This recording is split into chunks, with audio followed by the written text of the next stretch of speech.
মুক্তিযোদ্ধাদের সংখ্যা নিয়ে কটূক্তির অভিযোগে রাষ্ট্রদ্রোহের মামলাসহ ৫ মামলায় খালাস পেয়েছেন বিএনপি চেয়ারপারসন বেগম খালেদা জিয়া।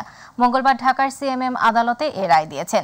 মামলাগুলোর মধ্যে রয়েছে বেগম খালেদা জিয়ার ভুয়া জন্মদিন পালনের অভিযোগ এবং ৩টি মানহানির মামলা।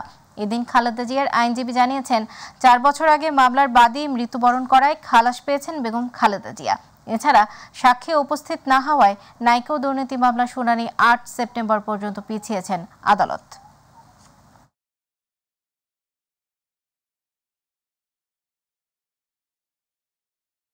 আমরা আদালতে যখন বলতাম তখন ওই সমস্ত স্যাংশন ব্যাকডেটে সরকার দিয়ে দিতেন। সরকারের পৃষ্ঠপোষকতা থাকতো, মামলা চলমান ছিল। আজকে দীর্ঘদিন পর আদালতের কাছে আমরা বিষয়টা লিখিতভাবে অবহিত করেছি।